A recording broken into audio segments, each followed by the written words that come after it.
손이 되고. 네. 우리 하나님 말씀 함께 보도록 하겠습니다. 히브리서 11장 1절부터 3절의 말씀인데요. 히브리서 11장 1절에서 3절 364페이지 히브리서 11장 1절에서 3절 말씀 제가 봉독해 드리겠습니다. 믿음은 바라는 것들의 실상이요 보이지 않는 것들의 증거니 선진들이 이로써 증거를 얻었느니라. 믿음으로 모든 세계가 하나님의 말씀으로 지어진 줄을 우리가 아나니 보이는 것은 나타난 것으로 말미암아 된 것이 아니니라. 많아지지 않을까라는 생각을 합니다.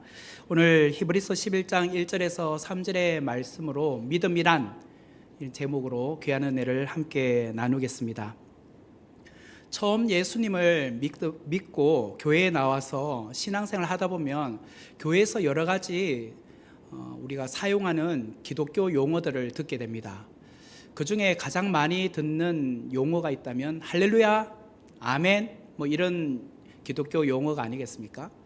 그리고 두 번째로 많이 듣는 용어 중에 하나가 믿습니다.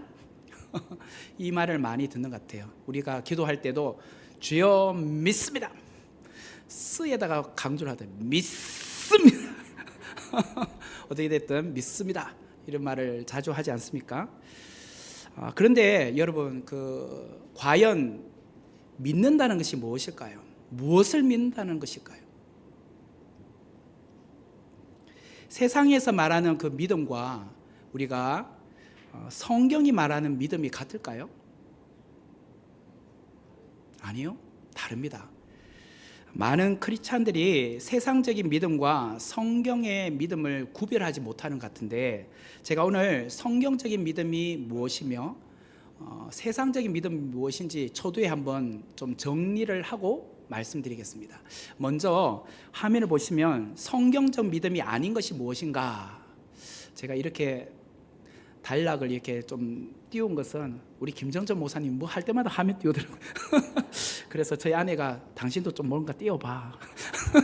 집에 가서 한마디 들어가지고, 저는 뭐 이렇게 자꾸 띄우는 거 별로 안 좋아하지만 그래도 한번 오늘 김정철 목사님 흉내를 한번 내도록 하겠습니다. 성경적 믿음이 아닌 게 무엇인가? 첫 번째는 나를 믿는 것은 믿음이 아닌 거예요. 네, 화면을 계속 띄워놓을게요. 나는 뭐든지 할 수 있어. 노력하면 안 되는 게 없단 말이야. 나는 내 자신을 믿어.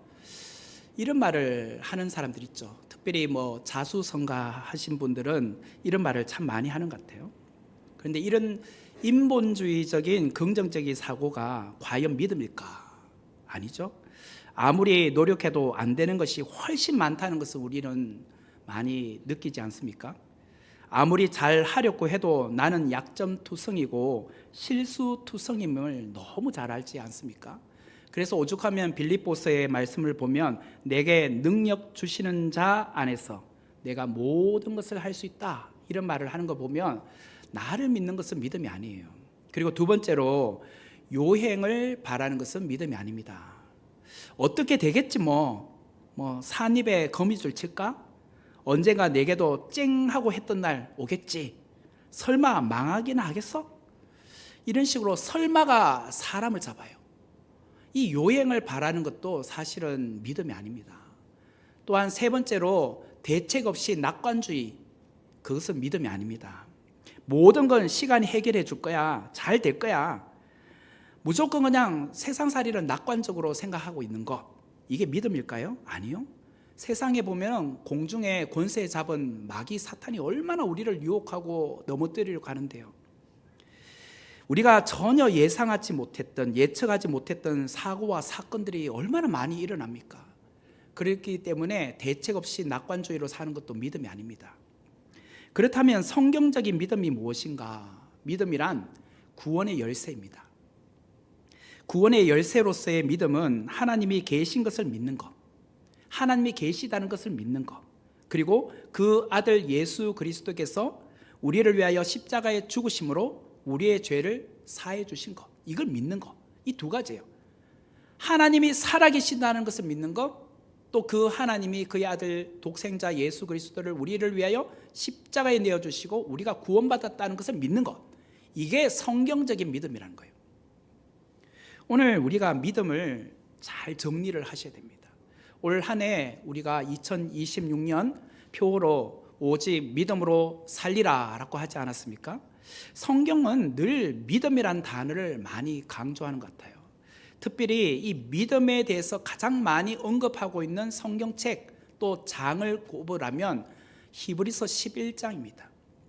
그 다음 화면에 보면 히브리서 11장을 흔히 믿음장이라고 하잖아요. 그만큼 믿음이라는 단어가 많이 나오기 때문이에요.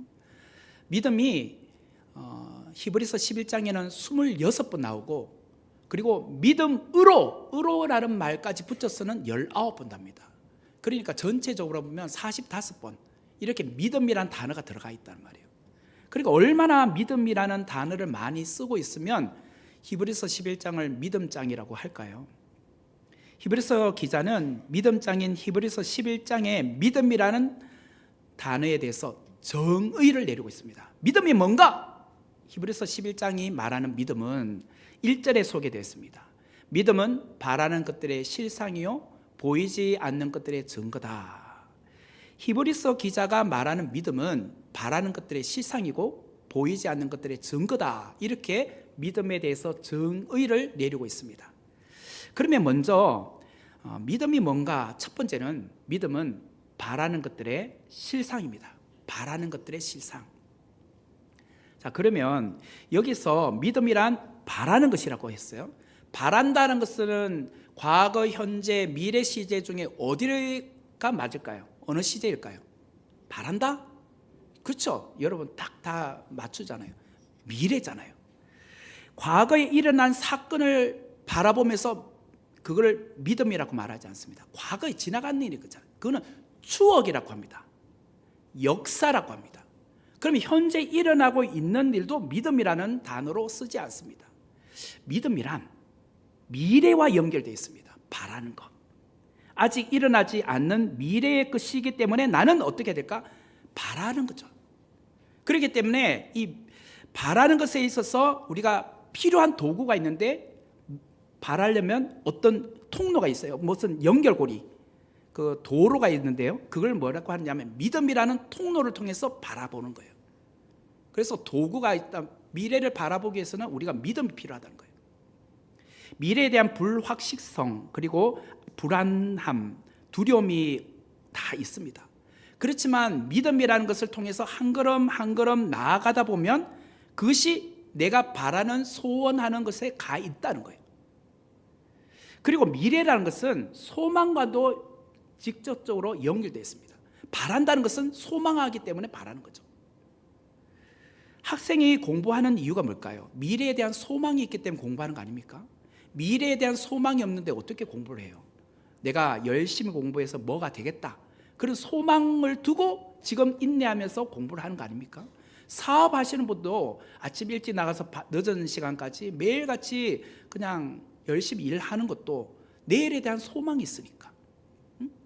지금 조금 고생을 하더라도 내일은 조금 더 나은 삶을 바라보니까, 그래서 열심히 일하는 거 아니겠습니까? 그렇기 때문에 소망에는 반드시 필요한 도구가 있는데 믿음이란 거예요. 믿음. 그렇다면 언젠가 내가 바라는 소망이 구체적으로 실현되는 것, 그걸 가리켜서 뭐라고 할까요? 내가 바라는 것이 언젠가 실현된다? 이걸 다시 말하면 실상이라고 하는 거예요. 믿음은 바라는 것들의 실상. 내가 바라는 것이 실제로 일어나는 것이 실상이에요. 실상이란 실제, 실체. 내가 뭔가를 이렇게 그림을 그렸어요. 그것이 구체적으로 탁 현실이 되는 거, 실현되는 거, 이게 실상이란 말이에요. 내가 바라는 것들이 구체적으로 나타나서 보여진 거, 이게 실상, 실제라고 하는 거예요. 그래서 믿음은 바라는 것들의 언젠가 실제가 된다는 거예요. 실제가 된다. 히브리서 11장에 소개되어 있는 믿음의 선진들은 여호와 하나님을 믿었어요. 하나님께서 약속하신 말씀을 끝까지 신뢰하고 그 말씀을 붙들었죠. 그 약속의 말씀을 믿고 소망 가운데 바라보았어요. 영원히 변치 않는 하늘나라, 진동하지 않는 나라인 천국을 소망하며 살아갔다는 거예요. 그리고 그들은 한결같이 이 땅의 시민권자가 아니라 우리는 우리의 시민권은 천국에 있다. 그래서 천국을 소망하며 살아가는 자들이죠. 그래서 그들은 그렇게 천국을 소망하면서 살다가 언젠가 그것이 실상이 됐어요. 실제로 천국에 입성하게 된 거죠. 천국을 들어가게 된 거예요. 이것이 히브리서 11장에 나오는 믿음의 선조들의 이야기예요. 1절의 말씀을 다시 보면 믿음은 바라는 것들의 실상이요 라고 합니다. 믿음이 한 기초라고 한다면 실상은 실제로 현실이 되는 것. 믿음이 소망으로 나아가는 데 있어서 결국은 그것이 실상이 되어야지만까지 우리가 실상이 될 때까지 소망 가운데 나아가는 거죠. 그래서 그 교량 역할을 하는 것. 결국은 실상이 되려면 뭐가 필요할까요? 믿음으로 나아가는 데 있어서 이것이 실제로 내가 바라는 것이 소망하는 것이 실제가 되기 위해서 뭐가 필요할까요? 오늘 5절에 말한 거. 인내가 필요한 거예요. 인내가. 그죠? 실제로 그것이 나에게로 다가오려면 끝까지 참고 기다리고 인내하는 것이 필요한 거죠. 내가 당장 믿음이 현실이 되면 얼마나 좋겠습니까? 당장 내가 바라는 것이 오늘 성취되면 얼마나 좋겠습니까? 그러면 기다림이 필요 없죠. 인내란 단어가 필요 없죠. 문제는 그것이 당장 이루어지지 않는다는 것이 문제예요. 그래서 기다림의 시간이 필요한 것이고 인내가 필요한 거예요. 이 부분을 제가 오늘 오전에 히브리서 10장 36절에서 39절의 말씀으로 제가 나눈 거죠. 히브리서 기자가 활동하였던 그 당대는 굉장히 힘들었던 시대였습니다. 그렇기 때문에 히브리서 11장이 나온 겁니다. 오전에도 말했지만 글라우디오 황제가 유대인들을 다 추방했습니다. 그래서 로마에 있었던 모든 유대인들이 밖으로 나가게 됐죠. 그때 나갔던 사람이 브리스길라 아굴라, 이제 사도행전에 보면 나오죠. 그래서 추방되어서 나갔어요. 그리고 나갔다가 결국 사도 바울을 만나서 바울의 동역자가 되죠. 그런 어려움을 겪고 있었던 것이 이제 현실이 되었죠. 이전에 그런 일들이 있었다라고 했으니까. 그리고 앞으로 다가올 박해가 뭐냐? AD 64년에 있는 네로 황제의 박해입니다. 이거는 곧 언젠가 현실이 될 거예요. 당시 성도들은 앞으로 다가올 이런 박해 앞에 가장 필요했던 것이 뭐냐? 믿음인데 그 믿음을 소망 가운데 바라보는 거예요. 인내해야지만 결국은 우리가 현실이 되니까 끝까지 하나님의 약속을 붙드는 것, 천국을 소망하는 것, 이 고난이 언제 끝날지는 모르지만 인내하다 보면 오직 영혼을 구원함에 이르는 믿음, 그것이 완성될 것이다 라고 바라보았던 것이 믿음의 선조들의 이야기다라는 거예요. 히브리서 기자는 초대 교회 성도들이 환난 가운데 어려움을 겪고 있었습니다. 그들에게 믿음을 지킬 것을 당부하면서 우리는 뒤로 물러가 멸망할 자가 아니요 오직 영혼을 구원함에 이르는 믿음을 가진 자다라고 격려를 했습니다. 뒤로 물러가 멸망할 자, 곧 다시 말하면 배교할 자가 아니다. 예수님을 떠날 자가 아니고 끝까지 오직 영혼을 구원하는 믿음에 이르기까지 우리는 달려가야 된다라고 말하고 있는 거죠. 그래서 히브리서 기자는 히브리서 11장에서 믿음의 선조들을 이제 한 명씩 한 명씩 소개하기 시작하는 거예요. 요약하자면 이 믿음의 선조들은 다 같이 기다림의 인내를 완성해낸 사람이다. 이게 그들을 종합해 보면 딱 결론으로 이제 한 요약으로 나오는 말이에요. 아, 그들은 기다림의 인내를 통하여 믿음을 입증한 자들이다. 자, 그러면 예를 들자면 노아를 보세요. 노아는 그 당시에 세상이 워낙 악했잖아요. 모든 사람들이 악했다라고 했을 때 노아는 120년간 방주를 만들지 않았습니까? 그냥 똑딱똑딱하고 몇 달 만에 방주를 만들어낸 것이 아니라 120년간 방주를 만들면서 홍수 심판을 기다렸던 거예요. 그리고 아브라함은 약속의 아들 이삭을 얻기까지 수십 년간 시행착오를 겪으면서도 인내하며 기다려가는 거예요. 지금. 그러면서 하나님을 제대로 알아가기 시작한 거예요. 뭐 중간에 뭐 잘못된 길로 가긴 했었죠. 뭐 그 종을 통해서 엘리에셀을 통해서 이제 상속자를 삼으려고도 했고, 그 하갈을 몸에서 태어난 이스마엘을 통해서 상속자를 삼아 보려고도 했잖아요. 그런데 사라의 몸을 통해서 태어나는 이삭, 거기까지 얼마나 인내가 필요했습니까? 그리고 모세는 어떠합니까? 모세가 바로의 궁에서 공주의 아들로 칭함을 받는 것을 거부했잖아요. 사실 거기에 있었으면 출애굽시키는 것은 더 쉬운 일이 아니었습니까? 내가 만약에 이집트의 왕자로 있다면 내 명으로 이스라엘 백성들 출애굽시켜줄 수도 있잖아요. 언젠가 내가 모르죠, 그 바로의 후계자 중에 한 명이 될 수도 있잖아요. 그래서 본인이 언젠가 그렇게 된다면, 바로가 된다면 내가 그 바로의 위치에서 이스라엘 백성들을 출애굽시켜 줄 수도 있지만, 성경에 보면은 하나님의 백성과 함께 고난받기를 잠시 죄악의 낙을 누리는 것보다 더 좋게 여겼다라고 히브리서 11장에 나와요. 오히려 미디안 광야에 가서 40년간 광야 훈련을 받고 그 이후에 힘들게 이스라엘 백성들을 이끌어내잖아요. 이게 다 인내의 시간들 아닙니까? 믿음이란 무엇인가? 하나님과 그분의 약속의 말씀을 믿는 거예요. 믿는 거. 그런데 하나님의 약속의 말씀은 내가 원하는 시간에 이루어지는 게 아닙니다. 그래서 믿음이 필요한 거예요. 내가 원하는 타이밍에 믿음이 완성이 되면 얼마나 좋겠습니까? 그러나 내가 원하는 시간에 되지 않으니까 인내가 필요한 거예요. 우리는 나의 시간과 나의 때에 하나님이 좋은 것을 주시기를 바라잖아요. 하지만 하나님의 생각과 하나님 때는 다른 거예요. 우리는 하나님의 때를 알지 못하죠. 그래서 끝까지 인내하고 기다리는 믿음이 필요한 거예요. 이것을 가리켜서 오늘 믿음은 바라는 것들의 실상이다. 바라다 보면 언젠가 실체가 된다, 실현된다, 이렇게 말하는 거예요. 그러므로 성도는 고난을 만날 때 하나님과 그 하나님의 약속의 말씀을 믿고 나아가야 된다는 거예요. 결국 믿음은 무엇인가? 기다림을 통하여 믿음의 대상이신 하나님을 배워가는 거예요. 경험해 가는 거예요.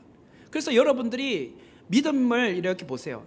과거보다 지금의 믿음이 더 성숙해 있고 완숙해 되어 있다라고 생각하시면, 옛날에 내 믿음은 참 작았지. 그런데 지금 내 믿음은 그때보다는 더 견고해져 있는 것을 보지 않습니까? 아브라함이 그랬잖아요. 초기의 믿음보다는 나중에 되면 이삭을 번제로 바칠 때의 믿음은 굉장히 고귀한 믿음 아닙니까? 그것처럼 믿음은 기다림을 통해서 하나님이 어떤 분이신지를 배워가는 거예요. 그래서 믿음은 미래를 현실로 끌어당기는 거예요. 미래에 있지만 현실로 끌어당기기 위해서 믿음이 필요한 거예요. 당장은 손에 잡히지 않습니다. 그러나 믿음의 크기만큼 미래는 나에게 더 빨리 다가옵니다. 여러분의 믿음이 크면 클수록 미래가 빨리 현실이 된다는 거예요. 당장은 아무것도 이루어진 것이 없지만 믿는 만큼 그것이 나의 것이 된다는 거예요. 그래서 믿음이 중요한 거예요. 우리의 현실을 보면 늘 두려움이 엄습해 오고 또 걱정이 참 많지 않습니까? 오늘도 걱정의 요소들이 늘 있습니다. 그럴 때 내게 주신 하나님의 말씀을 붙드십시오. 그 말씀이 여러분의 믿음으로 현실이 될 수 있도록 하십시오. 그래야 여러분의 그 마음이 흔들리지 않아요. 결국은 내게 주신 말씀을 붙들고 그걸 확신하고 나아가는 믿음이 약하다 보니 자꾸 흔들리는 거예요.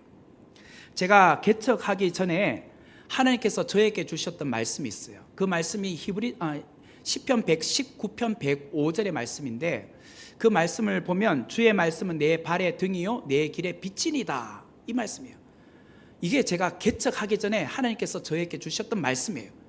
이 말씀 때문에 제가 개척을 하게 된 거예요. 그 다음 화면을 보면 이 말씀에 보면 주의 말씀은 내 발의 등이라고 합니다. 내 발의 등. 주의 말씀은 저 멀리까지 비춰는 상향등이 아니에요. 저는 주의 말씀은 저 멀리까지 한 100m까지 보여지는 상향등 불빛을 원했어요. 그러면 나는 좀 두려움이 없을 것 같았어요. 걱정이 안 될 것 같아요. 하나님, 지금 코로나잖아요. 이 코로나가 언제 끝나요? 성도들이 자꾸 줄어드는데, 하나님, 이 고난이 언제 끝나요? 언제 이 작은 규모의 성도들에서 조금 더 이렇게 교회가 성장할 수 있을까요? 만약에 하나님께서 저 멀리 보여지는 상향등, 앞으로 2년 남았어. 해 주셨다면 저는 2년간은 어떻게 하든지 좀 믿음을 갖고 나아갈 수 있는 힘이라도 있었을 것 같아요. 근데 주의 말씀 내 발 등을 비춰주는 등불이래요. 이게 저에게는 참 처음에는 참 힘들었어요. 내 발등만 보여지니까 주위에는 캄캄한 거예요. 근데 주의 말씀은 내 발의 등이요 내 길의 빛이다. 그 말씀만 바라보고 네 발등만 보이는 등불이지만 한 걸음 한 걸음 한 걸음 나아가다 보면, 믿음의 걸음을 걷다 보면 언젠가 목적지까지 간다는 거예요. 그것이 5년이 걸릴지 10년이 걸릴지는 몰라요 나는. 그러나 말씀에 의지하여 나아가다 보면 결국은 주님께서 원하시는 그 길에, 목적지에 내가 가 있다는 거예요. 우리 모든 삶이 그렇습니다. 시편 119편 105절 말씀이 어쩌면 우리에게 믿음을 요구하는 말씀이에요. 하나님의 말씀을 끝까지 붙들고 한 걸음 한 걸음 나아가는 것이 뭘까요? 믿음이에요. 믿음. 주님께서 내 길의 안내자가 되어주신다는 확신만 있으면 내 발등만 비춰주는 불빛이라 해도 그래 믿고 한번 가보자, 이 말씀이 있잖아. 그러면 되는 거예요. 올해 여러분들이 받으신 말씀은 뭡니까? 송구 영신 예배 때 다 말씀 하나씩 받으셨을 거예요. 그 말씀을 올해 여러분들 좀 매일같이 붙들고 기도하셨으면 좋겠어요. 오늘 제가 받은 말씀을 제가 말씀드리면, 송구 영신 예배 때 저도 다 중에서 하나 고른 게 아닙니다. 여러분들보다 가장 먼저 하긴 했어요 제가. 그러니까 저는 확률이 250분의 1이에요. 왜냐하면 250개를 제가 교회에 구입을 했는데 그 중에 뭐가 걸릴지 몰라요. 제가 먼저 뽑아가지고 이제 강대상에 서야 되니까. 근데 그냥 아무거나 그냥 탁 집어서 뺐는데 그 성경 구절이 사무엘하 7장 29절 말씀이었어요. 사무엘하 7장 29절 말씀 좀 띄워주세요. 이제 청하건대 종의 집에 복을 주사 주 앞에 영원히 있게 하옵소서. 주 여호와께서 말씀하셨사오니 주의 종의 집이 영원히 복을 받게 하옵소서 하니라. 네, 이 말씀을 제가 받았는데 여러분들 아멘 해주셔서 감사합니다. 하여튼 제가 받은 말씀이에요. 여러분들도 받고 싶으면 제 거 빌려드릴게요. 그렇다면 하나님께서 여러분들에게 주신 말씀은 뭔가요? 그 말씀을 늘 붙드셔요. 그 말씀을 붙들고 기도하세요. 그리고 올해 우리 교회에 주신 표, 오직 믿음으로 살리라, 이 말씀도 붙들고 함께 기도하셔요. 여러분이 받은 말씀을 붙들고 기도하면 그 말씀이 언젠가 여러분에게 실상이 돼요. 믿음은 바라는 것들이 실상이라 했잖아요. 현실이 되어 있다는 거예요. 이런 은혜가 우리 모든 성도님들에게 있기를 주의 이름으로 축원합니다. 자, 두 번째로 믿음이란 보이지 않는 것들의 증거입니다. 보이지 않는 것들의 증거다. 우리가 사는 세상은 늘 보이는 것에 의해서 지배를 당하잖아요. 사람들은 유행에 민감합니다. 외모에 관심 많잖아요. 그래서 보이는 것에 늘 현혹돼요. 특히 젊은이들 보면요, 남들이 저렇게 하면 나는 안 하면 안 될 것 같아요. 그래서 늘 보이는 것에 민감해요. 이처럼 보이는 것을 추구하는 이 시대에 히브리서 기자는 믿음은 보이지 않는 것들의 증거다라고 말해요. 보이는 것보다 보이지 않는 것들이 더 중요하다고 말하고 있어요. 보이지 않는 영혼이 보이는 육체보다 더 중요하지 않습니까? 보이지 않는 하나님의 나라가 보이는 이 땅의 삶보다 더 중요하지 않습니까? 성도는 보이는 것에 의해서 가치를 부여하지만 사실은 보이지 않는 영적인 것을 더 사모하며 살아야 돼요. 세상 사람들은 우리에게 하나님을 보여주면 난 믿을게, 그렇게 말하잖아요.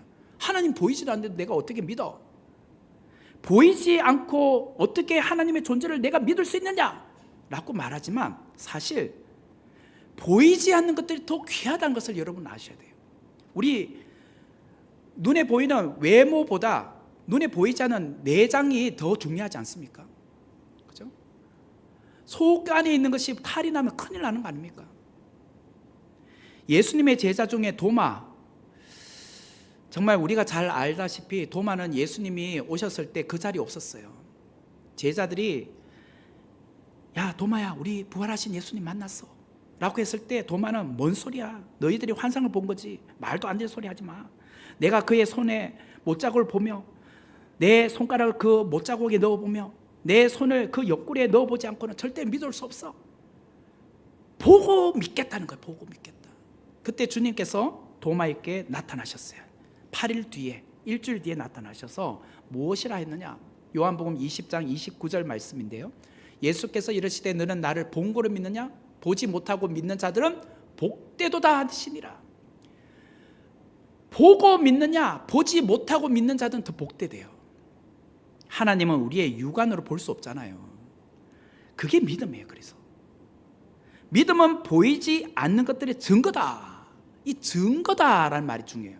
2절에도 또 증거라는 말이 나와요. 2절에 보면 선진들이 이로써 증거를 얻었느니라 이렇게 나와요. 1절에도 믿음은 보이지 않는 것들의 증거다라고 했는데 2절에도 선진들이 이로써 증거를 얻었느니라 라고 나와요. 근데 이 증거를 얻었다는 말을 헬라어로 보면 수동태로 되어 있어요. 능동태가 아니라 수동태. 다시 말하면 증거를 받았다라는 뜻이에요. 그런데 이것을 다른 성경에는 이렇게 나와요. 쉬운 성경이나 우리말 성경에는 믿음으로 인정받았다. 킹 제임스 버전 험정역에는 좋은 평판을 얻었다. 표준 세번역에는 좋은 증언을 받았다라고 해요. 그래서 선진들이 이로써 좋은 평판을 받았다, 믿음으로 인정받았다, 이런 말이에요. 하나님께서 믿음의 선진들의 믿음의 모든 활동들에 대해서 제가 오늘 오전에 기록해 놓았다고 했죠. 믿음의 저자이신 주님이 기록해 놓으셨는데 그것이 증거로 받았다라고 말하는 거예요. 야, 이제 네 진짜 믿음의 사람 맞아 라고 주님께서 우리를 증언해 주셨다라는 말이에요. 이런 이야기들이 히브리서 11장에 나옵니다. 계속 증거를 받았다, 증언을 받았다 말이. 자, 예를 들자면 히브리서 11장 4절 5절 볼게요. 믿음으로 아벨은 가인보다 더 나은 제사를 하나님께 드림으로 의로운 자라 하시는 증거를 얻었으니, 증거를 얻었다 했잖아. 하나님이 그 예물에 대하여 증언하심이라. 증언이라는 말 또 나오죠. 그가 죽었으나 그 믿음으로써 지금도 말하느니라. 5절 말씀. 믿음으로 에녹은 죽음을 보지 않고 옮겨졌으니 하나님이 그를 옮기심으로 다시 보이지 아니하셨느니라. 그는 옮겨지기 전에 하나님을 기쁘시게 하는 자라 하는 증거를 받았다. 이렇게 나오죠. 증거를 받았다. 그리고 히브리서 11장 13절을 보세요. 이 사람들은 다 믿음을 따라 죽었으며 약속을 받지 못하였을 때 그것들을 멀리서 보고 환영하며 또 땅에서는 외국인과 나그네임을 증언하였으니, 증언의 말이 나오죠. 자, 이게 무슨 말이냐면 아벨은 우리가 볼 때는 너무 억울하게 죽었어요. 형 가인에게 죽었잖아요. 그리고 그 대가 나타나지 않는 것을 보면 아직 장가도 못 갔죠. 자녀도 없어요. 자, 그러면은 억울하게 죽어서 누가 나를 기억해줘요? 그냥 무덤엔 딸랑 하나 그냥 생겼을 뿐이고, 그때 인류의 조상이라고 해봐야 누가 있습니까? 자기 부모님, 형, 이 정도밖에 없었는데. 그런데 다른 사람들은 지금 너를 기억하지 못하고 억울하게 죽임을 당했지만 하나님께서 아벨을 증언해 주셨다는 거예요. 아벨의 믿음이 정말 고귀하다는 것을 믿음의 주이신 저자이신 주님께서 아벨의 믿음의 이야기를 기록해 놓으셨다. 증언하셨다는 거예요. 증언해 주셨다. 그래서 오늘 우리는 아벨을 기억하는 거예요. 그 옛날 아벨을 우리가 어떻게 기억합니까? 하나님께서 증언해 주셨으니까. 아벨이라는 사람이 살았다. 그 아벨이 하나님 앞에 참된 예배를 드렸다. 그 참된 예배는 다음 시간에 이야기할 거예요. 그 이야기를 믿음의 전당에 이름을 탁 남겨 놓으셨으니 우리가 그 아벨이라는 이름을 알죠. 어떻게 알아요? 우리가 억울하게 죽었는데 아무도 기억을 못하는데. 에녹은 하나님과 동행한 자잖아요. 그래서 하나님을 기쁘시게 하는 삶을 살았잖아요. 그것을 증언을 받았다, 증거받았다 했잖아요. 그래서 우리는 아는 거예요. 이처럼 믿음의 선조들에 대한 이야기를 믿음의 주 저자이신 하나님께서, 주님께서 그걸 기록에 남겨놓으셨기 때문에 오늘 우리는 그 사람을 기억하는 거예요. 역사가 되고 추억이 되는 거예요. 성도는 세상 사람들이 보지 못하는 눈을 갖고 있어야 돼요. 그게 뭘까? 영안의 눈. 성도는 영적인 눈을 가지고 하늘나라에 대한 소망을 갖고 이 땅에서 인내하며 나가야 돼요. 그런데 성도가 영적인 안목이 어두워지면 어떻게 돼요? 물질을 자꾸 쳐다봐요. 영안의 눈이 어두우면 현실만 바라보게 되잖아요. 우리가 정말 필요한 것은 영안이 열려야 돼요. 영안이. 다른 사람들은 못 봐도 지금 엘리사의 사화는 하나님의 군대인 불말과 불병거가 이 앞에 와 있다는 것을 모르니까 아람 군대만 보이는 거잖아요. 지금. 그러니까 두렵고 무서운 거잖아요. 우리의 눈에 하나님의 군대의 불말과 불병거가 와서 오히려 아람 군대를 에워싸고 있다는 것을 보여야 되는 거예요. 그래, 그것이 믿음이에요. 믿음. 천체망원경 여러분 잘 아실 거예요. 하늘을 볼 때 우리의 눈으로는 볼 수 없는, 육안으로 볼 수 없는 저 멀리 있는 하늘의 우주의 별들과 은하계를 관찰할 수 있는 것이 천체망원경입니다. 그러면 반대로 초현미경은 뭡니까? 우리의 육안으로 볼 수 없는 미세한 미생물이나 원자 핵까지도 관찰할 수 있는 것이 초현미경입니다. 믿음이 뭔가? 우리 육안으로 볼 수 없는 마치 천체망원경이고 초현미경이에요. 이런 것을 끼고 보면 보이잖아요. 결국 우리는 믿음이라는 안경을 껴야 돼요. 믿음이라는 안경을 껴야 하나님이 보여요. 사람들은 하나님이 어디 있어? 우리 보이는데. 천체망원경을 꼈잖아요. 지금 다들. 그죠? 초현미경을 꼈잖아요. 하나님 보이잖아요. 하나님 일하고 계시면 보이잖아요. 지금. 이게 믿음은 보이지 않는 것들의 증거라는 거예요. 2절의 말씀을 다시 보면 선진들이 이로써 증거를 얻었느니라. 히브리서 11장에 나오는 선진들의 믿음은 마치 역사 박물관에 믿음의 선조들의 유품과 유물들을 전시해 놓은 것과 같아요. 자, 우리가 역사 박물관에 딱 들어갔더니 어떤 사람의 유품, 유물들을 보잖아요. 근데 우리가 믿음의 전당이라는 그 박물관에 들어갔어요. 그랬더니 첫 코너가 아벨이야. 두 번째 사람은 에녹이야. 아벨은 어떤 삶을 살았다. 믿음으로 아벨은. 그 다음 코너를 딱 갔더니 믿음으로 에녹은. 그 다음 코너를 갔더니 믿음으로 노아는. 야, 그 사람의 특징에 대해서 다 이렇게 기록을 해놓은 거예요. 그 믿음의 전당에서 우리는 생각합니다. 이래서 아벨이 믿음의 사람이 됐구나. 이래서 에녹이 믿음의 사람이 됐구나. 우리는 그것을 하나씩 하나씩 비워가는 거예요. 여러분들이 자녀들을 데리고 역사 박물관 왜 갑니까? 가는 이유는 그것을 통해서 자녀들에게 가르침과 교훈을 주기 위함 아닙니까? 이 사람이 이렇게 살았다. 역사적인 것을 우리가 알려주기 위함이 아니에요. 히브리서 11장이 왜 우리에게 필요합니까? 믿음의 사람을 보여주면서 나도 저렇게 살아야겠구나 라는 것을 비워란 거 아니에요. 교훈 삼으란 것 아니겠습니까? 선진들이 이로써 증거를 받았다고 하잖아요. 얻었다. 결국 믿음에는 두 가지 요소가 필요해요. 믿음에 어떤 두 가지 요소가 필요하냐? 첫 번째는 바라는 것들의 실상이 필요해요. 바라면 이게 현실이 되는구나. 두 번째는 보이지 않는 것들의 증거구나. 보이진 않지만 하나님께서 그것을 믿음의 주가 증거로 남겨주시는구나. 믿음의 선진들의 공통점은 하나님께서 주신 약속을 바라보고 끝까지 기다렸어요. 그랬더니 이들은 보이지 않는 것들의 증거가 됐고, 그 다음에 바라는 것들의 실상이 되었다는 거예요. 그렇다면 보이지 않는 것들 중에 가장 먼저 우리가 믿어야 될 것이 무엇일까요? 우리의 눈으로 보이지 않지만 가장 먼저 믿어야 될 것이 뭘까요? 그게 3절에 나와요. 그래서 믿음으로 뭐가 나와요? 그러니까 창세기 1장 1절 말씀인데, 성경의 첫 권인 창세기 1장 1절에 보면 태초에 하나님이 천지를 창조하시라는 말씀 나오죠. 이렇게 해서 성경이 시작이 되잖아요. 우리는 학교에서 진화론을 배우지 않았습니까?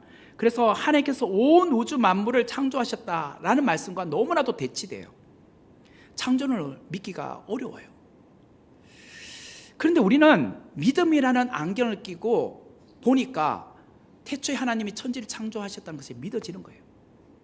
이것을 믿음이라고 말하는 거예요. 그래서 3절 말씀 보세요. 오늘 본문 3절에 보면 믿음으로 모든 세계가 하나님의 말씀으로 지어진 줄을 우리가 아나니 보이는 것은 나타난 것으로 말미암아 된 것이 아니니라. 자, 이제 믿음에 대해서 이야기하면서 가장 먼저 등장하는 것이 히브리서에서 믿음으로라는 말이 총 19번 나오는데 그 중에 첫 번째로 나오는 것이 3절이에요. 믿음으로 모든 세계가 하나님 말씀으로 지어졌다. 빛이 있으라. 이게 다 말씀 아닙니까? 뭐가 있으라. 다 말씀 아닙니까? 우주의 기원과 관련하여 이거는 뭘까? 믿음의 영역이라는 거예요. 믿음의 영역. 지난주를 배워온 우리가 모든 세계가 하나님의 말씀으로 지어졌다는 것을 어떻게 우리가 믿어요? 믿음의 영역이 있기 때문에 믿는 거죠. 믿음의 안경을 끼고 있으니까 믿어지는 거죠. 1절은 믿음은 바라는 것들의 실상이요 보이지 않는 것들의 증거라고 했잖아요. 보이는 것은 나타난 것으로 말미암아 된 것이 아니다. 이 말은 3절에서 말한 것은 해와 달과 별과 그 다음에 땅과 바다의 수많은 그런 자연물 그리고 동식물들, 이건 눈에 보이는 거 아닙니까? 눈에 보이는 것은 나타난 것으로 말미암아 된 것이 아니다. 이런 것들은 하나님께서 말씀으로 창조하셨기 때문에 나타난 것이 아니었다는 거예요. 원래는 어떤 재료를 두고 만든 것이 아니라는 거예요. 우리는 어떤 것을 만들 때 유에서 유로 만듭니다. 어떤 재료가 있어야 어떤 도구를 만들잖아요. 나무가 있어야 그걸 가지고 의자도 만들고 그걸 가지고 가구도 만들잖아요. 양털이 있어야 옷을 만들잖아요. 이처럼 사람은 유에서 유를 만들지만 하나님 말씀으로 온 우주 만물 또 사람을 만드셨어요. 무에서 유를 만드셨다는 거예요. 무에서 유. 그래서 하나님의 말씀이 곧 만물을 창조하는 재료가 되었다. 하나님은 천지 만물을 말씀으로 창조하셨고 인간도 말씀으로 창조하셨어요. 그리고 하나님은 인간에게 약속의 말씀을 주셨어요. 그 약속의 말씀이 믿음의 선조들은 그 약속의 말씀을 붙들었다는 거예요. 이것이 그들에게는 믿음의 삶이 되었다는 거예요. 오늘 우리가 성경 말씀을 왜 공부해야 되고 왜 우리가 그 말씀을 암송해야 되는가?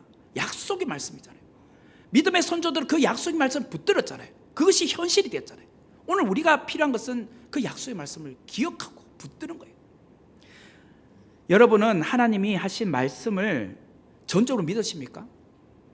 네, 조금 덜 믿는 것 같아요. 전적으로 의지하십니까? 네, 그 말씀이 절대적으로 이루어질 것이라고 믿으십니까? 아멘. 네. 이루어질 수도 있고 안 이루어질 수도 있겠죠 뭐. 이건 믿음이 아닙니다. 자, 그러면 99.9%는 이루어진다면 그거는 확실한 믿음입니까? 아니요. 0.1%를 안 믿고 있는데 그건 믿음이라고 할 수 없어요. 믿음은 100% 완전히 이루어진다. 이걸 확신하고 믿는 것이에요. 그래서 하나님은 불가능이 없다고 하는 거잖아요. 불가능이 없다. 하나님께서 아브라함에게 사라의 몸에서 이삭을 주시겠다고 했을 때 그때는 이미 사라는 임신을 할 수 있는 몸이 아니었어요. 이미 단산하여 아들을 낳을 수 없는 몸이었어요. 그러니까 불가능한 거잖아요. 그러니까 오죽하면 사라도 비웃었겠어요. 바깥에서 이렇게 천사가 말한 것을 남편하고 듣는 것을 보고 웃었어요. 그래서 이삭이란 이름의 뜻이 웃음이란 뜻이에요. 믿음이란 것은 하나님이 하시면 불가능이 없는 거예요. 이게 믿음이에요. 우리는 어떻게 하나님 말씀, 약속의 말씀을 100% 믿을 수 있을까? 하나님과 저에게, 우리에게 그 어려운 약속의 말씀을 어떻게 믿도록 하시냐 말이에요. 결국은 우리가 믿음이라는 영역을 통해서 믿는 거예요. 그런데 우리가 정말 하나님 약속의 말씀 중에 가장 어려운 약속의 말씀을 하나님께서 우리에게 성취해 주신 것이 있어요. 사라의 몸에서 이삭이 태어난 것도 어려운 약속의 말씀이었지만 이거보다 더 어려운 약속의 말씀을 우리에게 주신 게 있어요. 그게 뭘까요? 독생자 예수 그리스도를 우리에게 주신 거예요. 하나님이 이 땅에 오신 거예요. 성육신한 거예요. 그것도 동정녀 몸에서 태어난 거예요. 이거는 사라의 몸에서 태어난 거와 또 달라요. 왜 그것이 우리에게 힘든 약속의 말씀인데도 불구하고 이루어 주신가? 우리를 그만큼 사랑하시기 때문에. 예수님께서 십자가에 달려 돌아가셨을 때 하나님 앞에 어떻게 말씀하셨습니까? 그 가상 7원 중에 나의 하나님 어찌하여 나를 버리셨나이까? 예수님은 자기 아버지께 버림받았다고 생각할 정도로 나의 하나님 어찌하여 나를 버리셨나이까 하지 않습니까? 그러면서 그 아들 예수님께서 울부짖었잖아요. 그 울부짖음을 들으시면서도 하나님은 우리와 맺은 약속을 이행하시고자 그 아들을 십자가에 내어주신 거예요. 여러분 같으면 내 아들이 막 지금 허우적거리고서 물에 빠져서 죽어가고 있어. 그러면 어떻게 해야 돼요? 내가 뛰어들든지 뭘 어떻게 하든지 살려내야 될 거 아니에요. 지금 다른 사람이 중요한 게 아니잖아요. 내 아들이 더 급하잖아요. 다른 사람들도 같이 물에 빠졌어도 내 아들부터 건지고 싶잖아요. 그런데 하나님은 우리를 살리기 위해서 예수님 그냥 먼저 안 구해준 거예요. 우리를 먼저 하나씩 구해주고 그냥 예수님은 십자가 거기서 꼬르륵 해가지고 돌아가신 거죠. 어느 부모가 자식을 죽이면서까지 약속을 이행해 줍니까?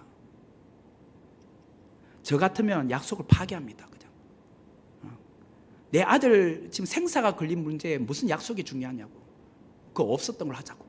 저는 분명히 그럴 것 같아요. 그러나 성부 하나님은 우리를 향한 약속을 이행하기 위해서 성자 예수님을 십자가에 그냥 죽게 한 거예요. 그만큼 우리를 사랑하신 거예요. 그만큼.